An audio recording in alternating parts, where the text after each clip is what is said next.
Of applause for Adrian for doing all the media work. He's awesome.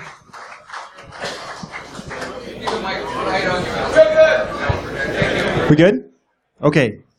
Well, like I said, my name is Trenton Ivey, and my talk is checklist pen testing, not checklist hacking.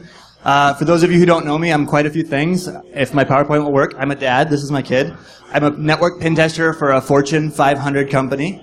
I'm currently the chapter leader for OWASP Milwaukee, and we're trying to start MilSec. I know Andre is around here somewhere. If you were tired of seeing the,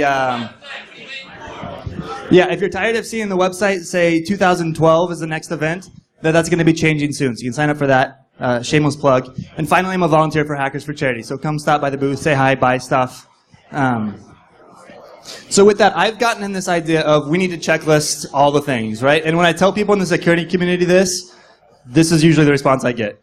Because I think we have this, I don't want to say, fear is maybe not the best word, but we have this aversion to checklists. We hear the words checkbox pen testing, and what do we think, right? The first thing that we think of is kind of boo, not enough. We have a lot of companies out there, a lot of people that we're trusting in for security that have this mentality of, if we can make the auditor happy by checking the box, then our security problems go away. And I think that's something that we need to get away from. But what I have observed within the security community is that we have this checkbox mentality and we say boo. And because of that, we've become afraid of checklists. So today I'm going to talk about some of the things that checklists can do and why they're a good idea. So the first thing I'm going to do is show how checklists have saved lives and money. Next, I'm going to talk about the elements of a good checklist if you decide to make your own for your own teams. I'm going to demo some tools because it wouldn't be a hacker talk if there weren't some cool tools and Metasploit plugins. I'm going to talk about some of the plans that I have for this project going forward, and finally I'm going to try to answer any questions that you may have. I will give credit where it's due. I stole a lot of my material from Checklist Manifesto from Atul Gawande. If you haven't read this book and you're interested in the idea of checklisting things, I highly recommend this. It's a great read. The first example that I think is helpful is looking at pilots. Do I have any pilots in the room? You've got one hand, a couple hands in the back, right? If you've flown a plane, I'm told, I'm not a pilot, but I'm told that checklists are incredibly important. How many people flew to BSides or ThoughtCon? Anybody? We got some hands? Right, so you essentially trusted your life in the pilot, but also in the checklist that they used. The first thing that they're going to do before they take off is run through a pre-flight checklist. During the flight, if anything goes wrong, they have thousands of checklists ready to pull up and say, this is what I need to do. If something goes wrong, you don't want to be panicked trying to think about what the next step is. You want to use a checklist that somebody has thought about beforehand. So from the takeoff to landing, you trusted in a checklist. Now, I think it's important to point out, if you were to give me a pilot's checklist, I don't think any of you would trust me to fly a commercial jet. Right? So there's a difference between a checklist and having one and being able to know how to use it efficiently. One of my next examples is the medical field. I think this is excellent. Doctors are great with stats. They love keeping numbers, which makes it fun for me to go back and review some of the data. But there's a story. There was a doctor from Johns Hopkins who worked on fixing central lines. They did a study where they decided to make a checklist of 5 items. They had hundreds of items that they could tackle, but they decided to make one checklist to tackle one issue. The checklist was the doctors needed to, before putting in a central line, wash hands with soap, clean patient's skin with antiseptic, put drapes on the patient, sterile drapes, wear a mask, hat, sterile gloves, and then finally put a sterile dressing over the insertion site. So 5 things. Right, the doctors just have to go check, check, check, check, check as part of this normal procedure. Well, they watched the results for a year. They actually told the nurses, if you see a doctor not do this, stop them and make them do this. We want to have 100% use of this checklist.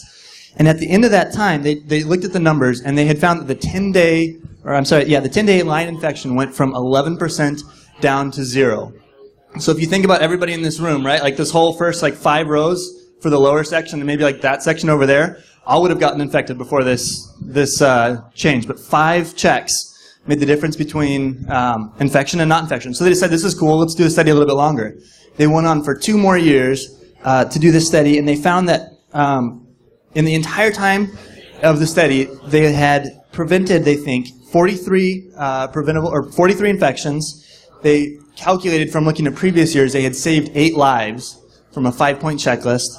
And this is the cool one. One hospital with a 5-point checklist saved $2 million. That's a lot of money for a hospital to save by just making doctors check off 5 boxes. And so I think that when you have complex tasks like flying a plane or being a doctor, checklists are really important. But I think it's also important to consider the type of checklist that we use. My team that I work with as a pen tester have been building out checklists for the last year. I'm going to share kind of what we've been using. I've made them a little bit more general. But I think it's important to know how to use checklists. And so we've kind of using this book as a reference and kind of doing some of our own experimenting. We found that it's important to first define the type of checklist that you need for the situation. There are two types. The first is read, do. So this is where you take the checklist, you read through the list, and you do it as you read through the list. This is really important when the order of steps is incredibly critical. Finally is do confirm, right? This is what we use a lot of for pen testing. We need to make sure that we do this so that by the end of the engagement, we didn't miss anything stupid. Once you pick the type of a checklist that's important, this is we found is incredibly critical. Identify the pause point. If you have a checklist and there's not a good reason to use it, or not a good time where you stop and have to say, this is where I need to use the checklist, nobody will ever use it. If you don't have a pause point that says, use this checklist then, and it's not natural as a part of your workflow, it'll get ignored. People will hate the checklist. This is my favorite. Keep the list short, 5 to 9 items. So in the example that I gave with the hospitals, 5 items. We try to keep our checklist for different parts of our engagement no more than 9 items, and it's helped.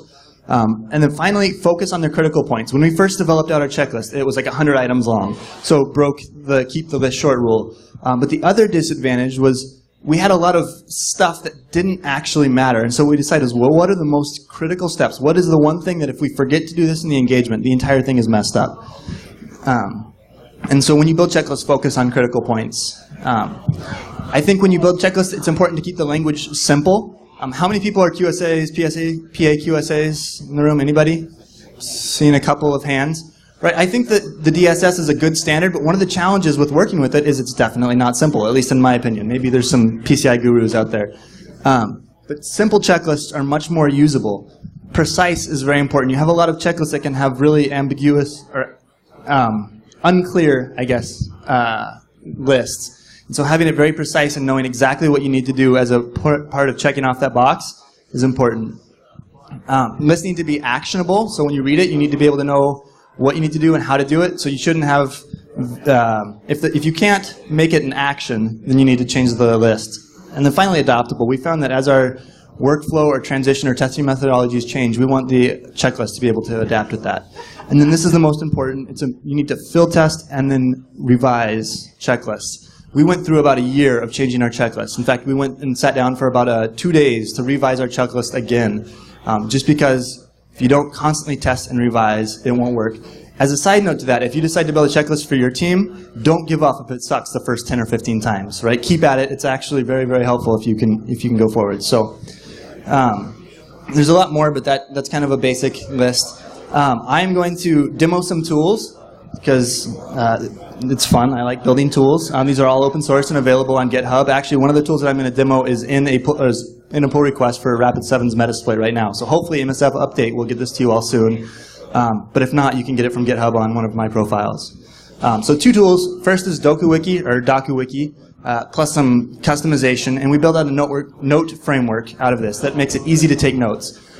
You don't have to use something like this, obviously, but this is just something that can give you an idea of what you could do. And then finally, I have a Metasploit plus a custom wiki plugin, which we've defined as maximum awesomeness. Oh no, my image didn't work. Dang. Oh well. So let's see if I can make this work without major fail.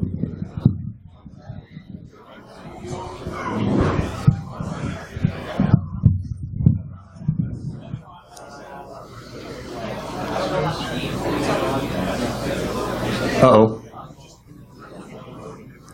I'm not sure if that was supposed to happen. Oh, there we go. We're good. Sorry as I readjust the mic so everybody can hear me as I type. Thank you.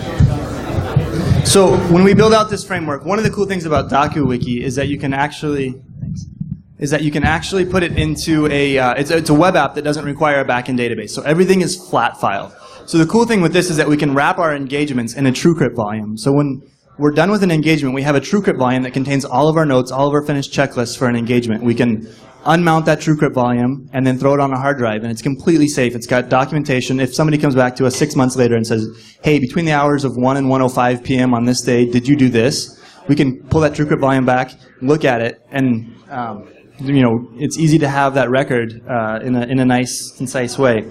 So the first thing I'm going to do is create a TrueCrypt volume. Can everybody see the text okay? I tried to maximize it. We good? Good? All right.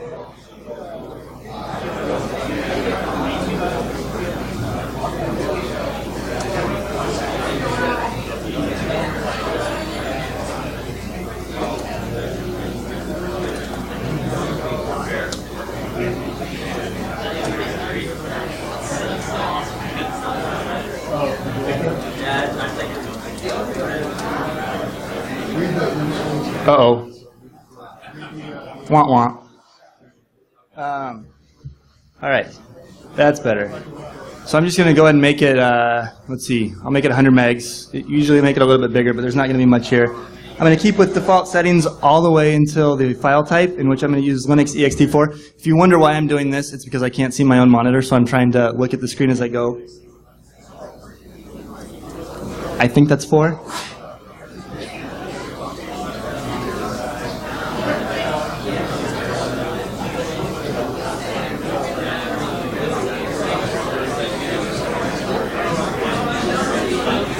This is a fun part. I get to type a bunch of random characters. Ah, 88 more to go. All right, so now that it's gonna create a TrueCrypt volume. For those of you who aren't familiar with TrueCrypt, it essentially creates a disk space that while it's mounted, I can access everything in it. While it's unmounted, it should be pretty strong, unbreakable. They say unbreakable, right? It hasn't been proven to be broken yet. Storage for crypto. So 1 second.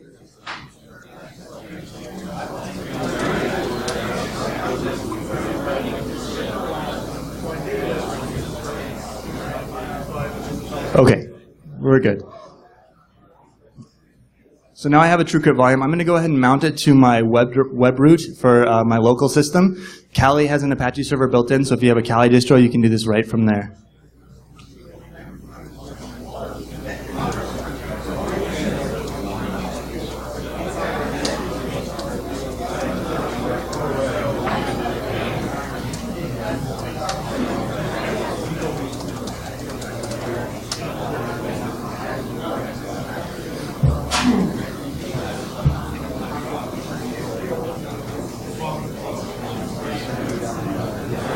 Okay, so now I'm in the web root. This is the encrypted TrueCrypt volume that I've set up.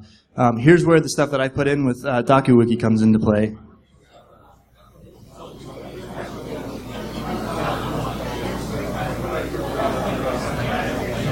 If I can find my mouse. I'm told that I shouldn't use Linux for demonstrations. I should get a Mac or Windows, but I can't quite give up Ubuntu.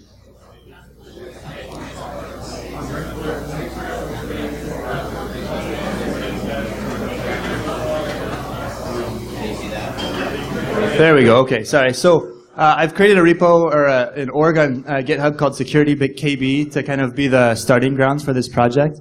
If you're interested, feel free to play with it. Send me pull requests. I'm happy to update it.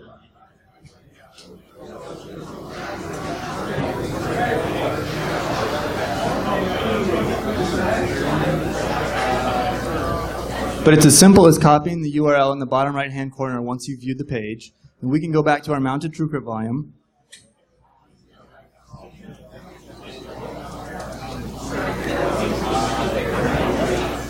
And we're going to go ahead and clone the project into our TrueCrypt volume. And we'll see if it works over the Wi-Fi here. I should have had some jokes to tell while this was going on.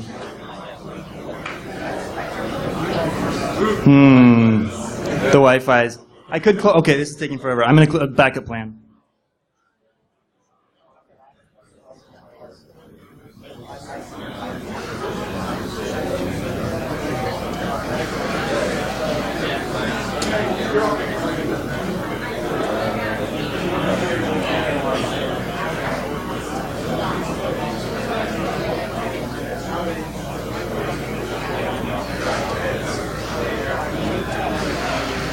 Ah, terrible.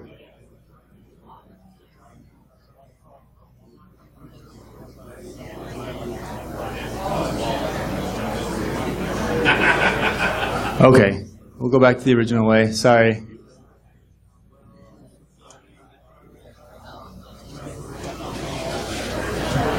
While this is running, somebody give me a trivia question.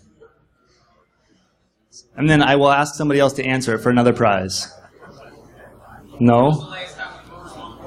When was the last time the Brewers won the World Series? Somebody from Milwaukee. Is that correct? It sounds about right. Sounds about right. Okay, good job.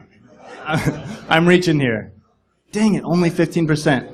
Okay, well, while this is going, I'm going to switch to the next part of my demo. So I've got a Metasploit plugin, which this will make sense once the wiki is set up. It's as simple as just downloading the plugin, throwing it in your plugin directory, and then doing load wiki. Once the plugin's set up, you're able to do help wiki. And you can see a couple commands that I've added. The first is DokuWiki, which outputs all the Metasploit data in a DokuWiki-friendly format. The second is MediaWiki, same thing, but with MediaWiki. So if you decide to use a different framework than we do, the same idea will work. If you're familiar with the console commands in Metasploit, you can run DokuWiki followed by any of the normal output commands. And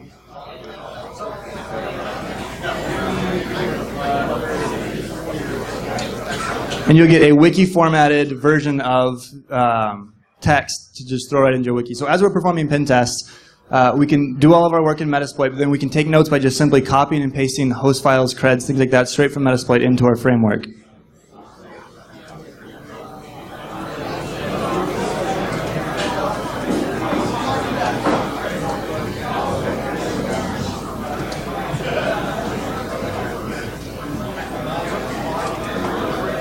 I forgot that I developed it and I have the source code on my laptop.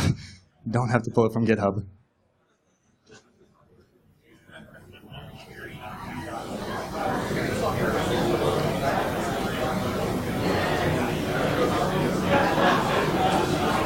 Okay, thank God. We're good.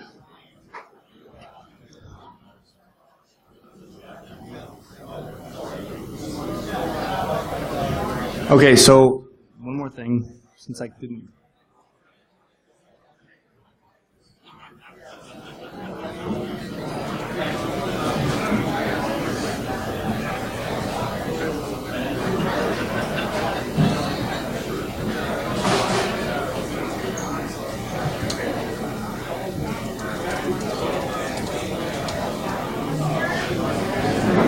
All right, so I had to change the ownership of the file so that my web server could see it.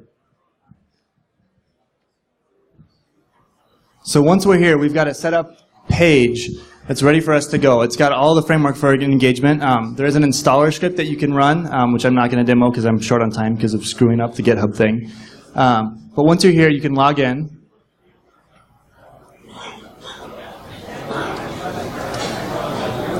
And from this point, you have a framework for your entire engagement. So we've split it out into a couple of different formats. We have, on the left here, you can see that there's a notes section and then a task section. The notes section is where we document everything that we do. So from the pre-engagement, we have a set of questions, right? So if you do a pre-engagement call or some other type of pre-engagement work, you can actually document everything that you find before you even begin. We can upload files, so if we have some type of contract or statement of work, we can throw it right in the wiki so that's archived as well. We have a spot for network-wide actions. So sometimes actions that you take against the target is not, you don't want to fill out every single host. Like an in-map scan, you're going to have hundreds of hosts. So this is a good place to document. We did an in-map scan against this entire range. And then we have a targets note page. This is kind of the heart of the project. As you're working through an engagement, you can begin to fill out which hosts you're looking at, what you found, accounts that you've compromised, and then data that you've compromised. The cool thing about this is that if you follow the framework throughout your entire engagement, it makes reporting much, much better at the end. One of the worst things for a pen tester is to have to write the report, but this has significantly helped the reporting process because I have screenshots, documents of everything that I've captured, where I've captured it, when I've captured it, how I've captured it, all accessible from one spot. So we can add host pages from here. We also have our task lists. This is where we have those checklists, right? So this is not quite the one that we've used, but it's very similar. So first thing, pre-engagement. Confirm the TrueCrypt volume password is stored in a team key store. If you have this really long password to secure the wiki, the last thing you want to do is lose it. That's a critical step. And so we go on to completing the engagement information, which is where we say, if something goes wrong in the engagement, I can have one button to click and see who I'm supposed to call, which comes in handy if a server tips over. I'm not going to go through the entire list, but you can download it and take a look at the rest of them. We have similar things for target development, information gathering, and exploit tasks. So I've titled the talk Checklist Pentesting, not Checklist Hacking, because the last thing that I want somebody to do is to try to build out a checklist that is the sum of hacking, right? Just like I can't fly an airplane with a pilot's checklist, nobody should be able to be considered a pen tester with a pen tester's checklist. We've actually used the offensive security mentality of try harder as a checklist. The very last thing that we do in an engagement is sit down and say, okay, what have you done to actually try harder? After you've gone through everything else, what steps did you do to go above and beyond just the automated? There's a nice getting started page that has all more information if you're interested in checking this out. Now that this is loaded, I want to demo the wiki plugin really quick, and then I'll move to questions.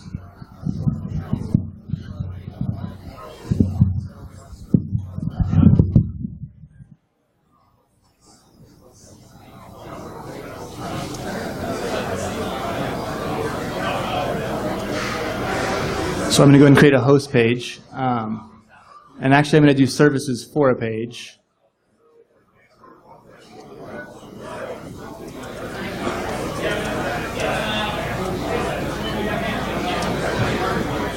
And like the other plugins, you can actually limit it by address.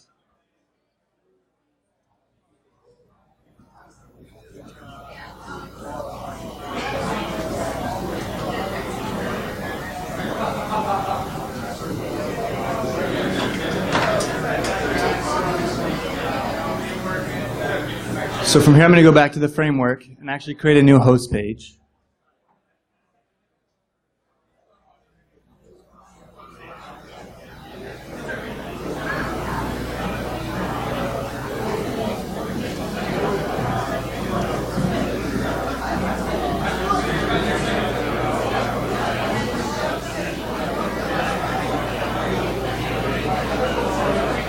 Normally I had more notes, but I'm just trying to do this to get started. The template actually includes a lot of page templates to make adding the hosts easier.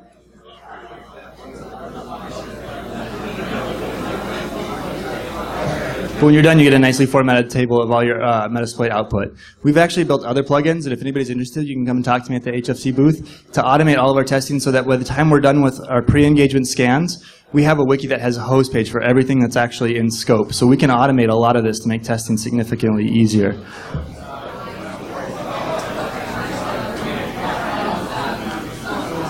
So a couple things I'd like to do next. Obviously, this field test and improve we found to be very important. I'd like to get the community involved with it. Right now, this checklist is built towards network pen testing, but I know we've got app pen testers. I know we've got sysadmins that have to build servers out. Checklists are great for those too. So I'd like to see us as a community work towards building out better checklists collaboratively. I'd like to build a knowledge base as well. I started securitykb.com. It will be online soon. My thought is that I'd like to have cheat sheets, essentially. We have the RTFM manual. It's awesome. You can check it out at the HFC booth. I'd like to build a lot of this into the framework so that as you're testing, you have everything that you need right at your fingertips, or at least a good start. I think we need a network top 10. And I'd like to use this as kind of a way to make the checklist of things that need to be tested as part of that top 10. And then finally, I would like to develop more automation for this. I'd like to see the framework build out so that we can use different tools and more tools to automate documentation quicker so that the checklist is easier to use so that testing and reporting become much more simpler. So that's all I've got. Thank you for putting up with the massive demo fail. I apologize. Are there any questions? Questions? I can tempt people with a beer cozy if anybody's got one. No? Okay. Well, if anybody does, I will be up at the HFC booth. Come stop by and say hi. Thank you.